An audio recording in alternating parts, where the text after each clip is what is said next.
দিদার ছবিটি পরিচালনা করেছেন শেখ নজরুল ইসলাম আর দিদার ছবিতে অভিনয় করেছেন শাবানা ওয়াসিম, অঞ্জনা, মিঠুন, আনোয়ারা, রুজি সামাদ, আনোয়ার হোসেন, বাবর, দারা শিকো এবং আরও অনেকেই অভিনয় করেছেন দিদার ছবিতে।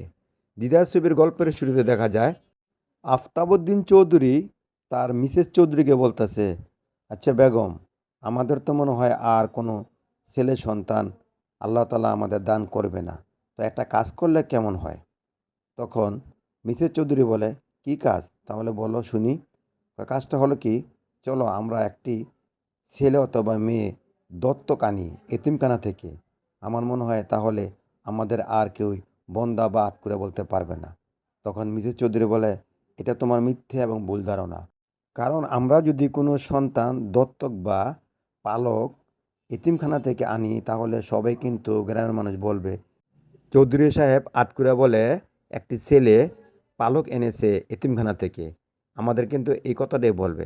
তবে এর চেয়ে ভালো হবে কি, আমি মনে করি যে আমরা কোনো ছেলে বা সন্তান আমরা পালক অথবা দত্তক আনবো না। আমরা আল্লাহর কাছে ফরিয়াদ করব, দেখি আল্লাহ তাআলা আমাদের ডাক শোনে কিনা। এবং গ্রামের মানুষের কাছ থেকে বন্দা নামটা যাতে না শোনা হয়, সেই জন্য আল্লাহ তাআলা যদি আমাদের ফরিয়াদ কবুল করে। তো কয়েক বছর পর দেখা যায় আফতাব চৌধুরীর স্ত্রী অর্থাৎ মিজু চৌধুরীর গর্ভে সন্তান আসে। তখন চৌধুরী সাহেব খুশিতে সমস্ত গ্রামবাসীকে একদিন একবেলা ভোজন খাওয়ায়। খাওয়ানোর পর সবাই গ্রামবাসীরা দোয়া করে চৌধুরীর জন্য। তখন চৌধুরী বলে, দেখো, আমার যদি পুত্র সন্তান হয় তাহলে আমি তোমাদের অনেক এনাম পুরস্কার দেব, এবং যদি মেয়ে সন্তান হয় তারপরেও আমি তোমাদেরকে অনেক পুরস্কৃত করব। এভাবে দেখতে দেখতেই 10 মাস চলে যায়। তারপর চৌধুরী সাহেবের স্ত্রী অর্থাৎ মিজু চৌধুরীর গর্ভে ফুটফুটে একটি পুত্র সন্তান হয় প্রায় 10 মাস পর। তখন চৌধুরী সাহেব আনন্দ উৎসব করে। যখন চৌধুরী সাহেবের স্ত্রীর গর্ভে সন্তান আসে তখন আর চৌধুরী সাহেবকে কেউ বন্দা বা আটকুরে বলে ডাকে না। তখন তাকে সবাই চৌধুরী সাহেব বলেই সম্মান করে এবং তার কথা মান্য করেই চলে। এভাবেই কেটে যায় আরও 25টি বছর পর। তখন দেখা যায় যে তার ছেলে দিদার অর্থাৎ ওয়াসিম বড় হয়ে যায়। তখন চৌধুরী সাহেব বলে, শোন দিদার বাবা, তুই তো বড় হয়েছিস, আজ তোর উপর অনেক দায়িত্ব। এই চৌধুরী বাড়ির একমাত্র বংশের প্রদীপ তুই। তুই কিন্তু এই চৌধুরী পরিবার রক্ষা করবি, কারণ তুই যদি রক্ষা না করিস তাহলে কিন্তু আর আমাদের এই চৌধুরী পরিবারে আর কোনো বংশধর কিন্তু হবে না। কারণ এই চৌধুরী পরিবারের একমাত্র বংশধর ছিলাম আমি, আর তুই হয়েছিল আমার বংশধর, কারণ তুই কিন্তু এখন দেখাশোনা করবি। তখন দিদার অর্থাৎ ওয়াসিম বলে, আব্বা হুজুর, আপনি এই নিয়ে কোনো চিন্তা ভাবনা করবেন না। আমি অবশ্যই আমি এই চৌধুরী পরিবারের মান সম্মান রাখবো। আবার এই কথাটা বিশ্বাস রাখবেন যে আমি চৌধুরী পরিবারের এমন কোনো বদনাম, এমন কোনো অঘটন ঘটাবো না যা শুনে আপনি আপনার মনে কষ্ট পান। কারণ আমি চাইবো যে এই চৌধুরী পরিবারের যাতে সম্মান অক্ষুণ্ণ থাকে। একদিন ওয়াসিম অর্থাৎ দিদার সে বলে, আমি হুজুর একটা কথা বলি, আমি আজকে ঘুরতে যাচ্ছি আমার বন্ধু মতিকে নিয়ে। তখন আফতাব চৌধুরী সে বলে, শোনো বাবা, তুমি ঘুরতে যাও বেশ ভালো কথা, কিন্তু এমন কোনো কাজ করবে না সেখানে গিয়ে যাতে এই চৌধুরীর বাড়ির বদনাম হয়। তখন মতি সেই মুহূর্তে এসে বলে, চাচা, আপনি কোনো চিন্তাই করবেন না, কারণ আমি মতি থাকতে ওস্তাদের কিছুই হইব না, কারণ ওস্তাদ খুব ভালো মানুষ, এটা আপনি বিশ্বাস করবেন। তখন দিদারের মা অর্থাৎ আনোয়ারা সে বলে, বাবা, আমি তোর প্রতি বিশ্বাস রাখি, কারণ কারোর সাথে কোনো খারাপ আচরণ করবি না এবং ভালোভাবেই মানুষের সাথে কথাবার্তা বলবি। তখন ওয়াসিম অর্থাৎ দিদার বলে, ঠিক আছে আমি বুঝি, তাহলে আমরা গেলাম। তারা ঘোড়ায় টকবক করে মতি এবং দুজনে চলে যায় জঙ্গলের দিকে। সেখানে গিয়ে মতি বলে, ওস্তাদ, আমরা এই দেখ কোন জায়গায় আসলাম। হ্যাঁ, এদিকে তো চারোদিকে জঙ্গল আর জঙ্গল। আমার মনে হয় যে আয়ু থাকতে মরে যাবো, কারণ এখানে যদি বাঘ শিয়াল আইসা আমাদের খাইয়া ফেলে তাহলে কিন্তু কেউ আমাদের দেখতে পাবো না আর টেরে পাইব না। চলেন ওস্তাদ, এখান থেকে চলে যাই। এমন সময় দিদার অর্থাৎ ওয়াসিম একটি বিনের শব্দ শুনতে পায় যে কোথায় জানি কে বিন বাজাচ্ছে। তখন মতি বলে, ওস্তাদ, কি জানি বিনের একটা আওয়াজ পাইতেছি, কে জানি বিন বাজাচ্ছে। আমার মনে হয় কোনো সাপুরিয়া মেয়ের এমন হয় বিন বাজাচ্ছে, অথবা কোনো সাপুরে মানে সাপ ধরতে এই জঙ্গলে বিন বাজাচ্ছে। তখন দিদার বলে, আচ্ছা সেটা দেখা যাক। কয়, না ওস্তাদ আমি এখানে থাকবো না। তাহলে আমি এক কাজ করি, আমার না ২ নম্বর দোষ মানে আমার টয়লেটে চাপ দিছে। আমি একটু টয়লেট করে আসি জঙ্গলের মাঝখান থেকে গিয়ে। তখন দিদার বলে, ঠিক আছে তুই যা আমি এখানে আছি। তখন দিদার অর্থাৎ ওয়াসিম সে বিনের সুর খুঁজতে খুঁজতে সে গিয়ে দেখে যে একটি মেয়ে সাপ ধরার জন্য বিন বাজাচ্ছে। তখন দিদার অর্থাৎ ওয়াসিম বলে, এই মেয়ে তোমার কি ভয় নেই? তুমি এখানে বিন বাজাচ্ছ? মেয়েটি হলো সাবানা অর্থাৎ চুমকি। সে বলে, দেখেন আমাদের এটা পেশা আর আমরা সাপ ধরা হলো আমাদের কাজ। তো দিদা বলে, সাপ ধরা কাজ ঠিক আছে, আর তোমাদের দলবল কোথায়? তুমি দিয়ে একাই বিন বাজাচ্ছ। তখন সাবানা অর্থাৎ চুমকি বলে, আমাদের দলফল আছে, এই পুরা জঙ্গলেই এক একজন করে চতুর্দিকে বিন বাজাচ্ছে সাপ ধরার জন্য। তো মশাই আপনি কি? আমার তো লাগে হ্যাঁ আপনি পরদেশি বাবু, নিশ্চয়ই কোনো দূর থেকে এখানে এসেছেন। তখন দিদার অর্থাৎ ওয়াসিম বলে, না না না, আমি তো, আমাকে চিনবা, আমি তো এই চৌধুরী বাড়ির সন্তান। তখন সাবানা বলে, ও আপনি চৌধুরী বাড়ির সন্তান, তো সালাম হুজুর। তখন ওয়াসিম তো দিদার বলে, তুমি তো বেশ সুন্দর এবং তোমার চেহারা স্রোত অনেক সুন্দর, আর তোমার তো এই ভিন হাতে মানায় না, আর তোমার হাতে মানায় চুড়ি, সুন্দর সুন্দর শাড়ি তোমার শরীরে মানায়, আর তুমি এত সুন্দর রূপসী হয়ে তুমি বিন বাজাচ্ছ। তখন চুমকে তো সাবানা বলে, আমি, কে বলেছে যে আমি সুন্দর? তখন ওয়াসিম অর্থাৎ দিদার বলে, অবশ্যই আমার চোখে তুমি অনেক সুন্দর, অনেক রূপসী। কারণ এখন তোমাকে ছেড়ে আমি তো যেতে পারতেছি না, কারণ তোমাকে দেখতে আমার খুব ভালো লাগতেছে। আমি চাইতেছি যে তুমি সারাক্ষণ আমার সামনে থাকো। তখন চুমকি অর্থাৎ সাবানা বলে, আপনার কি মাথা খারাপ হয়েছে পরদেশি বাবু? হ্যাঁ, আমার মনে হয় আপনার মাথা খারাপ হয়ে গেছে। আপনাকে বুদ্ধি দেখান লাগবো, মানে আপনাকে চিকিৎসক দেখান লাগবো, আপনার চিকিৎসা করতে হবে। তা দিদার বলে, আমি তো প্রথম দেখাইতেই তোমার প্রেমে পড়ে গেছি এবং তোমাকে দেখে আমার মন প্রাণ জুড়ে গেছে। আমি আগামীকালকে এখানে আসবো, তুমি কিন্তু আসবে, তোমাকে না দেখে কিন্তু আমি থাকতে পারবো না। তখন চুমকি অর্থাৎ সাবানা বলে, আপনার মাথা ঠিক করেন আগে, আমি কেন এখানে আসব? আমরা একই জায়গায় প্রতিদিন আসি না। আমাদের এক একটা জায়গায় এক একবার যেতে হয়। কারণ প্রতিদিন আমরা এক জায়গা থেকে তো সাপ ধরতে পারি না। আর আমরা এক জায়গায় আসবো না। তখন দিদার অর্থাৎ ওয়াসিম বলে, না তোমার নাম কি? তখন সাবানা বলে, আমার নাম চুমকি, বেদিনী। ও আচ্ছা তুমি বেদিনী, তুমি সাপ ধরো তাই বেদিনী না? তখন সাবানা অর্থাৎ চুমকি বলে, হ আমি সাপ ধরি তাই আমি বেদিনী। আর আমাদের বাদ্যাবহ হইল কিনা নদীর পাড়ে। তা ঠিক আছে নদীর পাড়ে, তবে তোমরা কি ওই নদীর পাড়ে সবসময় থাকো? তখন চুমকি অর্থাৎ সাবানা বলে, হ আমরা যে বাদ্যাবহর আছে না, সেই নৌকায় করে আমরা থাকি। এই নদীর পাড়ে আমাদের হলো কিনা আস্তানা, সেখানে আমরা নৌকা বেঁধে রেখেছি। আমরা সারাদিন এখানে সাপ ধরে, এই জঙ্গল থেকে সাপ ধরে আমরা আবার নদী করে অন্য ঘাটে চলে যাব। তখন ওয়াসিমতা দিদার বলে, তোমরা যেই ঘাটে যাও না কেন, কালকে তোমাকে কিন্তু এখানে আসতেই হবে। তখন চুমকি অর্থাৎ সাবানা সেখান থেকে চলে যায়। তখন দেখা যায় মতি ওস্তাদ ওস্তাদ বলে চিৎকার করতে থাকে। তখন দিদা তো অসীম বলে, এই তুই কোথায় গেছিলি? ওস্তাদ আমি বলেছিলাম না যে আমি টয়লেট করতে হবে, তাই টয়লেটে গেছিলাম। তো ওস্তাদ, তো এখানে কি আপনার ঘোরা শেষ হয়েছে? তখন দিদা বলে, চল কালকে আবার আসতে হবে। তখন মতি বলে, না ওস্তাদ আমি আর আসবো না এখানে, এখানে অনেক ভয় করে আমার, বাঘ হরিণ শিয়াল কুকুর হাউ গাউ করে, খালি আমার ভয় লাগে, আমি এখানে আসবো না। ওই দেখেন শিয়াল আসতে দৌড়াইয়া, আমি এখান থেকে পলাই। তখন সেই মুহূর্তে দেখা যায় মতি মানে দৌড় দেয়, আর ওয়াসিমও সেই ঘোড়ায় চড়ে দৌড়ে আসে থাকে। তখন ওয়াসিম তো দিতে বলে, এই মতি উঠ, আমার ঘোড়া উঠ। না আমি উঠবো না, আমি আপনার সাথে যাব না। এভাবে বাড়ি চলে যায়। তো এদিকে চৌধুরী সাহেব, আনোয়ার হোসেন এবং আনোয়ারা তারা চিন্তিত। তখন আনোয়ার হোসেন আনোয়ারাকে বলে, আচ্ছা বেগম, তোমার সন্তান কি বাড়িতে ফিরেছে?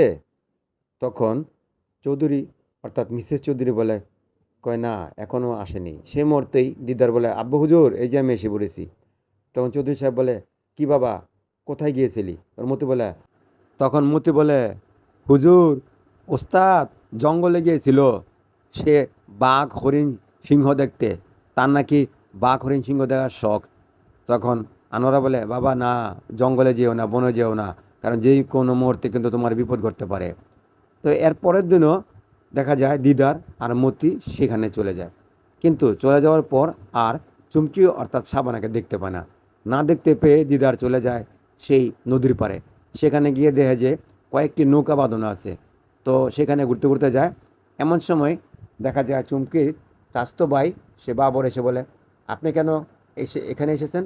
আর আপনি কেন এসেছেন? আপনাকে তো কখন এখানে দেখিনি। তখন দিদারত অসীম বলে, না আমরা এসেছি যে এখানে দেখলাম যে অনেকগুলো নৌকা বাঁধা আছে, তাই দেখতে এসেছি যে এখানে কে কি করতেছে।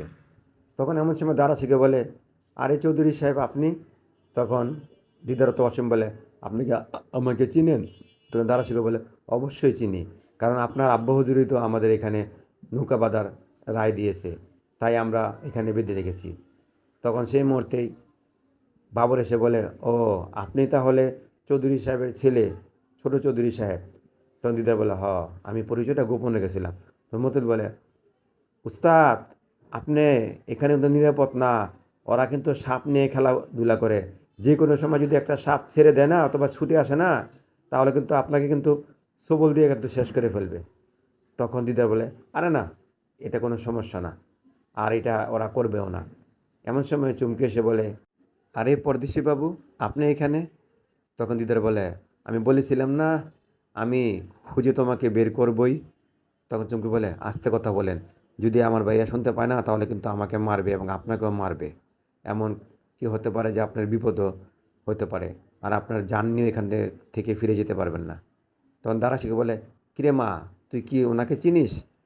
তখন চুমকি বলে, হ, একদিন আমি সাপ ধরতে গেছিলাম না, সেখানে দেখেছিলাম যে উনি মানে দাঁড়িয়ে আছে, তা আমার সাপ ধরা দেখতেছে, সেখান থেকে পরিচয়। ও তাই? দারাশিকে বলে, ও তাই, ঠিক আছে, তাহলে আমরা যাই। মা চল চল চল, আমাদের কাছে আমরা যাই। তো ওয়াসিম এখান থেকে চলে যায় তার বাড়িতে। বাড়িতে গিয়ে সে চিন্তায় ঘুম আসে না। মানে চোখমিকে দেখার পর আর তার মন ভালো লাগে না, কারণ তাকে না দেখলে থাকতে পারতেছে না। এমন সময় সে শুয়ে শুয়ে একটা কল্পনা গান চলে আসে। গান শেষে সে আবারও একাই চলে আসে সে বন জঙ্গলে। আসার পর একটা সাপ তাকে দংশন করে। দংশন করার পর সে ডলে পড়ে যায়। তো একটি লোক দেখে ফেলে। তখন দৌড়ে গিয়ে সে বেদেদেরকে বলে যে আমাদের চৌধুরী বাড়ির এক সন্তান মানে ছোট চৌধুরীকে সাপে দংশন করেছে। তখন দেখা যায় দারাশিকো তার দলবল নিয়ে সবাইকে নিয়ে আসে। আসার পর দেখে যে সাপে তাকে দংশন করেছে। চৌধুরী সাহেব আনোয়ার হোসেন এবং আনোয়ারা শুনে দৌড়ে আসে সেই জঙ্গলে। আসার পর সেখান থেকে তাকে বাড়িতে নিয়ে যায়। তখন চৌধুরী সাহেব বলে, আচ্ছা তোমরা তো সাপুরিয়া সর্দার, আমার ছেলেকে দিয়ে সাপে দংশন করেছে, তোমরা কি পারবে না আমার ছেলেকে বাঁচাতে? তোমাদের অনেক টাকা পুরস্কার দেবো, তোমরা আমার ছেলেকে বাঁচাও, আমার ছেলেকে ফিরিয়ে দাও। আমার ছেলে একমাত্র আমার এই বংশের প্রদীপ, আমার ছেলে ছাড়া তো এই চৌধুরী পরিবারের কোনো বংশের আর প্রদীপ নেই।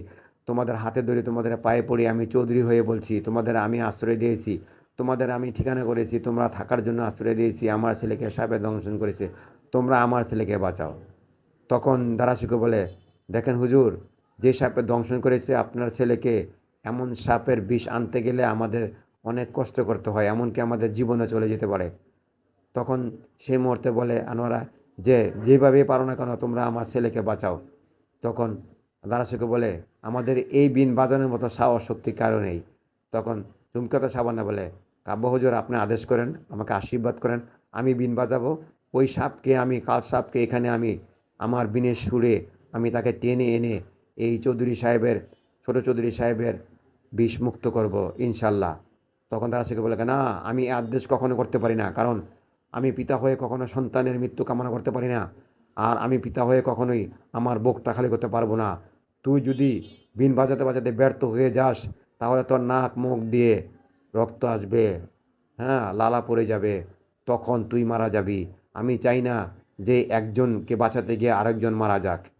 তখন চমকে বলে, আব্বা আপনি ভুল বলতেছেন, আর ভুল চিন্তাভাবনা আপনারা, কারণ আমি যে বিন বাজাবো, আমার যদি হায়াত থাকে আমার কিছুই হবে না, উপরওয়ালা নিশ্চয়ই আমাকে বাঁচিয়ে রাখবে। আর আমার যদি মৃত্যু থাকে তাহলে আমি যে কোনো সময় এখানেও মারা যেতে পারি। আর তুমি আমাকে আদেশ করো বাবা, একটি মানুষকে বাঁচাতে যদি আমি চেষ্টা করতে গিয়েও যদি মারা যাই, তাতেও আমার কোনো দুঃখ এবং আফসোস থাকবে না। তখন দারাসুকে বলে, তুই তো জিদ ধরেছিস। তখন বাবর বলে, না চুমকি তুই বাঁচাতে পারবি না। সেই মুহূর্তে দেখা যায় অঞ্জনা, যে নাকি ছোট চৌধুরী অর্থাৎ দিদারকে ভালোবাসে, তখন অঞ্জনা এসে বলে, দেখো বোন, তুমি পারবে এই ছোট হুজুরকে বাঁচাতে, ছোট চৌধুরীকে বাঁচাতে, কারণ তোমার ভিতরে সাহস শক্তি আছে। তুমি আমার ভালোবাসার সাথীকে বাঁচিয়ে দাও, কারণ ওর সাথে আমার বিয়ে ঠিক হয়েছে। আমি চাই তুমি পারবে, তুমি আমার ভালোবাসার সাথীকে বাঁচিয়ে দাও। তখন চুমকে তো সাবানা বলে, দেখেন আপা, আমি চেষ্টা করব, বাকিটুকু উপরওয়ালার ইচ্ছা। তখন দারাসুকে বলে, দেখ মা, তুই কাজটা করিস না, এই বিন যদি একবার হাতে নিস তাহলে কিন্তু বিন আর ছাড়তে পারবি না। যতক্ষণ পর্যন্ত তোর দেহে প্রাণ থাকে ততক্ষণ তোরকে বিন বাজাতে হবে, আর যতক্ষণ পর্যন্ত সাপ না আসে ততক্ষণ পর্যন্ত যদি তুই বিনটাকে ছেড়ে দিস তাহলে তুই কিন্তু মারা পড়বি এবং মারা যাবি। কারণ আমি চাই না আমার সন্তান আমার সামনে মৃত্যুবরণ করুক। আমি চাই যে আমার এই সন্তানকে নিয়ে না খেয়ে অথবা খেয়ে যাতে একসাথে থাকতে পারি, এটাই আমার কারণ উদ্দেশ্য। আমি এটাই চাই, মা চল আমরা এখান থেকে চলে যাই। তার বাবা বলে, এই চল চুমকি চল। তখন চুমকি তার সাবানা বলে, না আব্বা হুজুর, আমি বিন বাজাবো। আমার যদি ভাগ্য এখানে মরণ থাকে তাহলে আমি মরব, আর যদি বাঁচার আল্লাহ তালা লিখে থাকে তাহলে আমি বাঁচব। তখন সাবানা জিদ করে গিয়ে বিন বাজানো শুরু করে। বিন বাজাতে বাজাতে এক পর্যায়ে দেখা যায় যে সাপ আসে। সাপ এসে ছোটো হুজুর অর্থাৎ দিদারের শরীর থেকে রক্ত চুষে সাপটা চলে যায়। তখন দিদার অর্থাৎ ওয়াসিম বেঁচে ওঠে। তখন চৌধুরী সাহেব দিদারের আব্বু বলে, মা তুমি কী চাও বলো।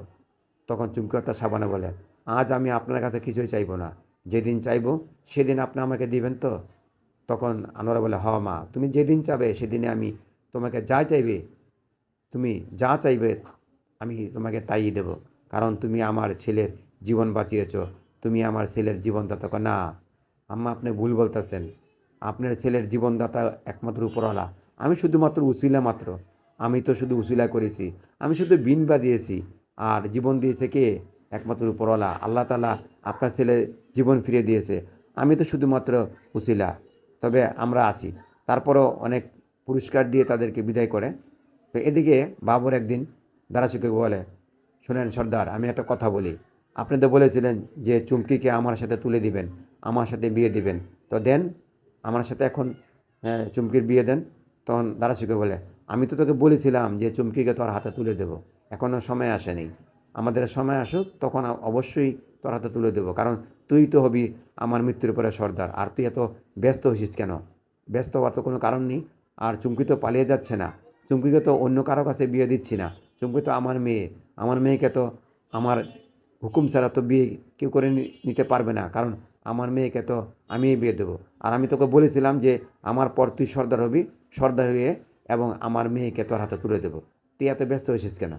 তখন চুমকি বলে, আব্বা হুজুর একটা কথা বলি, আমি কখনোই এই বাবরকে বিয়ে করব না, কারণ এর চরিত্র স্বভাব কোনোটাই ভালো না, আমি পারবো না ওকে বিয়ে করতে, আমাকে তুমি মাফ করো। তখন তারা শিখে বলে, চুপ কর, আমি কথা দিয়েছিলাম যে বাবরের সাথে তোর বিয়ে দেব, আমি তো সেই কথার বরখেলাপ করতে পারবো না মা। হ্যাঁ। তখন চুমকি বলে, আমি আমি বাবরকে বিয়ে করব না, কারণ বাবরের চরিত্র ভালো না। তখন বাবর বলে, শোন চুমকি, তুই মিথ্যা বলতেছিস। তখন বাবর বলে, আমি কি করেছি? হ্যাঁ, আমি কি খারাপ কাজ করেছি বলতো দেখি একটা।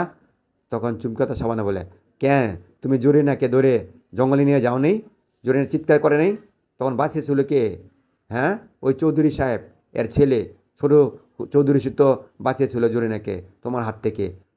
জরিনাকের ইজ্জত নষ্ট করতে চেয়েছিলে, কিন্তু ওই যে ছোট হুজুর চৌধুরী, সেই তো তোমাকে মেরে, হ্যাঁ, এই জরিনাকে বাঁচিয়েছিল। মনে নেই তোমার? ভুলে গেছো? আমার সামনে তো তোমাকে মারছে, আজ তুমি বলছো যে তুমি ভালো মানুষ, দোয়া তুলসী পাতা। তখন বাবু বলে, শোন, আমি ওই জরিনাকে ধরেছিলাম কেন জানিস? জরিনা আমার সাথে বেয়াদবি করেছে, অন্যায় করেছিল, তাই জরিনাকে শাস্তি দেওয়ার জন্য আমি তাকে জঙ্গলে নিয়ে বেঁধে রাখতে চেয়েছিলাম। তখন চুমকি বলে, না না না না, তুমি এখন বানিয়ে কথা বলছো না, এগুলি সব মিথ্যা কথা। তখন চুমকি সেখান থেকে চলে যায়। তখন চুমকি আবারও সেই জঙ্গলে যায়, সেখানে গিয়ে দেখে যে দিদার অর্থাৎ ওয়াসিম দাঁড়িয়ে আছে। তখন ওয়াসিম চুমকিকে বলে, চুমকি শোনো, তুমি বেদিনী ঠিক আছে, কিন্তু তুমি তো আমার জীবন দিয়েছো, তুমি আমার জীবন ফিরিয়ে দিয়েছো, আমাকে সাপে দংশন করেছিল, তোমার জীবনের মায়া না করে তুমি আমার জীবন বাঁচিয়েছো, তোমাকে তো আমার কিছু একটা দিতে হবে। তখন তার গলায় একটা মালা থাকে, সেই মালাটা, হ্যাঁ, চুমকিও তার সাবানের গলায় পরিয়ে দেয়। তখন চুমকি বলে, এটা আপনি কী করলেন হুজুর? আপনি এটা ঠিক করলেন না। তখন দিদার তো অসীম বলে, আমি যা করেছি ঠিকই করেছি, আমি তোমাকে ভালোবাসি। তখন চুমকি বলে, না আপনি আমাকে ভালোবাসতে পারেন না।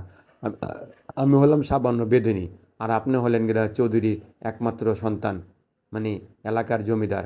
আপনার সাথে তো আমার কখনো মিল হয় না। তখন অসীম বলে, তুমি যদি আমাকে ভালো না বাসো তাহলে আমাকে তুমি বাঁচালে কেন? কেন তুমি আমাকে মৃত্যুর হাত থেকে বাঁচালে?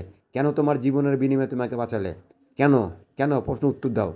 তখন চুমকি বলে, হ, আমিও আপনাকে ভালোবাসি, তাই আপনারকে আমি বাঁচিয়েছি, আমার জীবনের বিনিময়ে বাঁচিয়েছি।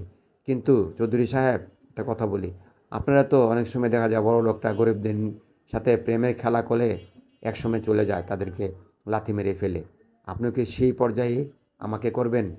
তখন ওয়াসিমতা দিতে বলে, কয়, না, আমি তোমাকে মন দিয়ে ভালোবাসি, আমি কখনোই তোমাকে ছাড়া বাঁচতে পারবো না চুমকি, আমি তোমাকে আমার জীবনের চেয়ে বেশি ভালোবাসি, তাই তো আমি তোমাকে এক নজর দেখার জন্য ছুটে আসি, তোমাকে নিয়ে আমি চিন্তা ভাবনা করি এবং তোমাকে নিয়ে আমি স্বপ্ন দেখি যে তুমি আমার স্ত্রী হয়ে আমার পাশে থাকবে, তোমাকে আমি কাছে পাবো, তোমাকে আমি জড়িয়ে ধরবো এবং তোমার সাথে আমি কথা বলবো, সবসময় থাকবে তুমি আমার পাশে। এই চিন্তা ভাবনা আমি করি, কারণ তোমাকে আমি ঠকাবো এই চিন্তা ভাবনা আমি কখনোই করতে পারি না, কারণ আমি এরকম বিশ্বাসঘাতকতা আমার বাপ মা আমাকে সে শিক্ষা দেয়নি, আমি তোমার সাথে কখনো ছলনা করতে পারবো না। তখন চুমকি বলে, আপনি আমাকে এতটুকু ভালোবাসেন? তখন দুজন দুজনকে জড়িয়ে ধরে। এই দৃশ্যটা আবার বাবর দেখে ফেলে। বাবর দেখার পর সে সঙ্গে সঙ্গে চলে যায় দারা শেখের কাছে। তখন বাবরকে বলে, সর্দার, আমি আজকে একটা জিনিস দেখেছি, ওই চুমকি ওই চৌধুরী সাহেবকে ভালোবাসে, ছোট চৌধুরী সাহেবকে ভালোবাসে, দিদার ওই দিদারকে ভালোবাসে, আমি নিজ চোখে দেখেছি। চুমকি দিদারকে বুকে জড়িয়ে রাখছে, দুজনে জড়াজড়ি করতেছে, আমি কিন্তু কিছু বলি নাই, কিন্তু আমি সাবধান করে দিয়ে যাচ্ছি, সর্দার, চুমকি যদি আমার সাথে এই বেইমানি করে তাহলে কিন্তু এর পরিণাম ভালো হবে না। তখন দারাশিকে বলে, আচ্ছা, আগে চুমকি আসুক, তার কাছে জিজ্ঞেস করি, আমি শুনি যে সত্য ঘটনা কি, তারপর। তখন বাবু বলে, না সর্দার, আমি নিজ চোখে দেখেছি, আমার চোখ কখনো মিথ্যা কথা বলতে পারে না, আমি নিজ চোখে দেখেছি এবং তাদের কত শুনেছি, তারা এই কথা বলতেছে যে আমরা দুজন দুজনকে ভালোবাসি, আমাদের এখানে কোনো ধনী গরিবের কোনো ব্যবধান নেই, তুমি বেদিনী তাতে কোনো সমস্যা নেই, আমি চৌধুরী মারির ছেলে তাতে কোনো সমস্যা নেই, কিন্তু আমরা দুজন দুজনকে ভালোবাসি, আমাদের ভালোবাসা কেউ ভাঙতে পারবে না। তখন রারাশিকে বলে, আচ্ছা ঠিক আছে, আসুক। তো এদিকে মিঠুন অঞ্জনাকে ভালোবাসে, কিন্তু অঞ্জনা ভালোবাসে আবার দিদার অর্থাৎ ওয়াসিমকে। মিঠুন একদিন বলে, শোন অঞ্জনা, তুই তো দিদার ভাইকে ভালোবাসিস, কিন্তু দিদার ভাই কিন্তু ভালোবাসে না, দিদার ভাই আমার চাস্তো ভাই, কিন্তু এই চৌধুরী বাড়ির সে একমাত্র উত্তরাধিকারী, কিন্তু আমার সেই চাস্তো ভাই হলো, আমি জানি যে দিদার কখনোই তোকে ভালোবাসে না, আমি তোকে ভালোবাসি, তুই আমাকে ভালোবাস, কারণ তোকে আমি অনেক সুখে রাখবো। তখন অঞ্জনা বলে, না, আমি দিদাকে ভালোবাসি, আমি দিদাকে ভালোবাসবো। তখন মিঠুন বলে, না, তোকে দিদার কখনোই ভালোবাসবে না, দিদার ভালোবাসে চুমকি অর্থাৎ বেদিনী, যেই বেদিনী দিদার ভাইকে বাঁচিয়েছিল তাকে ভালোবাসে দিদার ভাই। আমি নিজ চোখে দেখেছি, একদিন দেখেছি তারা দুজন গাছের তলায় বসে তারা জড়িয়ে ধরে তারা ভালোবাসার কথা বলতেছে, আমি নিজ চোখে দেখেছি। সেই মুহূর্তে মতি বলে, হ, অঞ্জনা আপু ঠিকই বলছে, কারণ দিদার ভাই ওই চুমকি বেদিনীকে ভালোবাসে। এই খবরটা এবার চৌধুরী সাহেব অথবা আনোয়ার সাহেব শুনতে পায় কি না, কখনোই আমার ছেলে একটা বেদিনীকে ভালোবাসতে পারে না। তো সেই মুহূর্তেই চলে আসে দিদার। তখন চৌধুরী সাহেব আনোয়ার সাহেব বলে, কি দিদার, তুই নাকি বেদিনী সেই যে মেয়েটাকে তোর জীবন বাঁচিয়েছিল তাকে নাকি তুই ভালোবাসিস? তখন দিদার তো ওয়াসিম বলে, অবশ্যই আমি ওই চুমকিকে ভালোবাসি, কারণ চুমকি আমার জীবন বাঁচিয়েছে। তখন আনোয়ার সাহেব বলে, না, একটা চৌধুরী বাড়ির ছেলে হয়ে কখনোই একটি বেদিনীকে ভালোবাসতে পারে না, অসম্ভব, তুই ভুলে যা যে তুই চৌধুরী বাড়ির ছেলে, আর চুমকি শুধুমাত্র একটা বাদ্যাপাড়ার একটা বেদিনী মেয়ে, আর বেদিনী মেয়ের সাথে চৌধুরী বাড়ি কখনো মিল হতে পারে না। একটা চৌধুরী বাড়ির একটা সম্মান ইজ্জত আছে, সেই ইজ্জত সম্মান তুই ধূলিসাৎ করতে পারিস না, তোর এত বড় স্পর্ধা তোকে আমরা দিই নেই। তখন দিদার তো ওয়াসিম বলে, আব্বা হুজুর, হতে পারে সে বেদিনী, হতে পারে সে ছোট জাত, হতে পারে সে সাপুড়ে, কিন্তু সেও তো মানুষ, তার শরীরে তো রক্ত মাংস গড়া, তারও তো মন আছে এবং তারও তো ভালোবাসার অধিকার আছে। আমরা বড় লোক হয়েছি বলে আমাদের ভালোবাসার অধিকার আছে, কিন্তু তারা গরিব হয়েছে বলে তাদের কোনো ভালোবাসার অধিকার নাই, এটা তো হতেই পারে না। কারণ আমি চুমকিকে ভালোবাসি, যদি এই প্রণয়নে যদি আপনি আমাকে ত্যায্যপুত্র করতে পারেন, কিন্তু তাতেও আমি পিছপা হব না, আমি চুমকির জন্য আমার জীবন দিয়ে দিতে পারি। তখন চৌধুরী মশাই বলে, শোন, তুই চুমকিকে কখনোই পাবি না, কারণ আমি যতদিন বেঁচে আছি ততদিন তুই চুমকিকে পাবি না, কারণ চুমকিকে আমি আমার পুত্রবধূ কখনোই মেনে নেব না। তখন আনোয়ার বলে, এটা আপনি কি বলতেছেন? কারণ মেয়েটি আমার ছেলের জীবন বাঁচিয়েছিল, আর মেয়েটি যদি আমার ছেলের জীবন বাঁচাতে না বাঁচাতো তাহলে কি আপনি বলতে পারতেন গর্ব করে যে আপনার ছেলে, আপনার গর্ব, আপনার বংশের উত্তরাধিকারী? বলতে পারতেন না। সেদিনই তো আমার ছেলেকে দাফন করতে হতো, আর ওই মেয়েটি তো আমার ছেলের জীবন দিয়েছে। তখন আনোয়ার বলে, না, এটা হতেই পারে না, আমার ছেলের জীবন বাঁচিয়েছে, তাদেরকে আমি পুরস্কার দেওয়ার ঘোষণা করেছিলাম। তখন আনোয়ারা বলে, শোনেন, আমি একটা কথা বলি, আপনি আমার স্বামী, আমি আপনার স্ত্রী, কিন্তু ছেলেরও তো ভালো মন্দর ব্যাপার স্যাপার আছে। না, এই কে আছিস, যা বেদিনী এবং বাদ্যাবর যত আছে সবাইকে ধরে নিয়ে আয়। তোর কথা মতন গিয়ে সব বেদিনী দাঁড়াশিখো বাবর এবং চুমকিকে ধরে নিয়ে আসে। তখন চুমকিকে বলে, আমি বলতেছি, তুমি কি আমার পুত্রকে ভালোবাসো? তখন চুমকি বলে, হ, আমি আপনার ছেলেকে ভালোবাসি, আপনার ছেলেও আমাকে ভালোবাসে। ভুলে যাও তোমার ভালোবাসা। দেখেন হুজুর, আপনি কিন্তু বলেছিলেন যে তুমি যদি আমার ছেলেকে বাঁচাতে পারো, তুমি যা চাইবে তোমাকে আমি তাই দেব। তখন আনোয়ারা বলে, হ্যাঁ, আমি কথাটা বলেছিলাম, তো এখন তুমি কি চাও? আমি কিছুই চাই না, শুধুমাত্র আপনার ছেলেকে আমি চাই। তা আনোয়ার হোসেন বলে, অত চৌধুরী বলে, না, এটা অসম্ভব, তুমি টাকা পয়সা ধন দৌলত সব চাইতে পারো, কিন্তু আমার ছেলেকে চাইলে তো আমি তোমাকে দেব না। তখন চুমকি অর্থাৎ শাবানা বলে, তাহলে আপনি তো এটা ওয়াদা বর খেলা করতেছেন, আর ওয়াদা ভঙ্গকারীকে আল্লাহ তাআলা কখনোই পছন্দ করে না। আল্লাহ তাআলা বলেছিল যে, যে ওয়াদা করে আর ওয়াদা যে পালন না করে, তাহলে আল্লাহ তাআলা কাল হাসরের ময়দানে কঠোর থেকে কঠোরতম শাস্তি দিবে। এটা হাদিস কোরআনে লিখিত আছে। তখন আনোয়ার হোসেন বলে, হ্যাঁ ঠিক আছে, আমি জানি যে ওয়াদা ভঙ্গ করা এবং ওয়াদা ভঙ্গকারীকে আল্লাহ তাআলা পছন্দ করে না, কিন্তু না, আমি এই ওয়াদা ভঙ্গ করব, এত যদি আমার কঠিন থেকে কঠিন শাস্তি পেতে হয় কাল হাসরের ময়দানে, তাতেও আমি বেখুশি না। কারণ তুমি যেটা করতেছো সেটা আমার বংশের ইজ্জত সম্মান সব ধূলিসাৎ করে দিয়ে যাচ্ছ। তখন দিদা বলে, আব্বা হুজুর, আপনি এটা ভুল করতেছেন। না, আপনি যদি এই ওয়াদা পালন করেন তাহলে আমাদের বংশের ইজ্জত সম্মান বাড়বে। সেই মুহূর্তে বাবর বলে, এগুলো কোনো কিছু হবে না। সেই মুহূর্তে বাবর দেখা যাচ্ছে যে চুমকিকে ছুরি ধরে সে গোড়ায় টেনে দৌড়ে নিয়ে যাচ্ছে। তখন দারাশিকে বলে, শোন বাবর, তুই এটা ভুল করতেছিস, তুই চুমকিকে ছেড়ে দে। তখন দিদার অর্থাৎ ওয়াসিম বলে, আব্বা হুজুর, আপনি হুকুম করুন, আমি আপনার পুত্রবধূকে আমি নিয়ে আসি। তখন আনোয়ারা বলে, দেখো, তোমার কাছে আমি কোনো কিছু কোনো দিন চাইনি, তুমি আমার ছেলের আবদারটা মেনে নাও। তখন আনোয়ার হোসেন বলে, চৌধুরী সাহেব বলে, যা, তুই যা, চুমকিকে বাঁচিয়ে নিয়ে আয়। তখন ওয়াসিম ঘোড়ায় চড়ে এবং মতি মিঠুন সবাই তারা ঘোড়ায় চড়ে দৌড়ে ঘোড়া দিয়ে টকবক করতে করতে গিয়ে বাবরের কে ধরে ফেলে এবং বাবরকে ইচ্ছার উপর মেরে এক পর্যায়ে বাবর সেখান থেকে পালিয়ে যেতে গিয়ে পাহাড় থেকে পড়ে যায়। তখন এদিকে চুমকিকে ওয়াসিম অর্থাৎ দিদার দৌড়ে সে চৌধুরী বাড়িতে নিয়ে আসে। তখন আনোয়ার হোসেন বলে, ঠিক আছে, আমি মেনে নিলাম তুমি বেঁধে এবং তোমাকে আমি ওয়াদা করেছিলাম, কিন্তু সে ওয়াদাটা ভঙ্গ করতে পারলাম না, কারণ মৃত্যু যে কোনো সময় আমার হতে পারে এবং আমি যে কোনো সময় মারা যেতে পারি। কিন্তু কাল হাসরের ময়দানে আমি আল্লাহর কাছে কী জবাব দেব যে তুই ওয়াদা করেছিলি, ওয়াদা কেন তুই পূরণ করিস নেই, কেন করিস নেই? তাই আমি নানান চিন্তা ভাবনা করে দেখলাম যে না, আমি তোমাকে ওয়াদা করেছিলাম যে তুমি যা চাইবে আমি তাই দেব। যাও, আজ আমি আমার ছেলেকে তোমার হাতে তুলে দিলাম। তখন চুমকি এবং দিদার দুজনের মিল হয়ে যায় এবং মিঠুন অঞ্জনার মিল হয়ে যায়।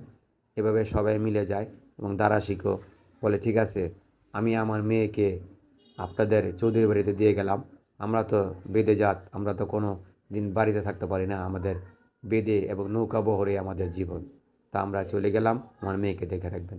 দারাশিকে তাদের দল ফল নিয়ে চলে যায়।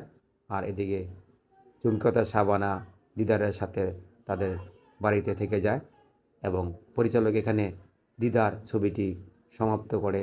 তার পরিচালনার মাধ্যমে ছবিটি যখন মুক্তি পায় তখন সুপার ডুপার হিট হয়। সেই সময় পরিচালক শেখ নজরুল ইসলাম খুব খুশি হয় এবং আনন্দ অনুভব করে সবাইকে নিয়ে।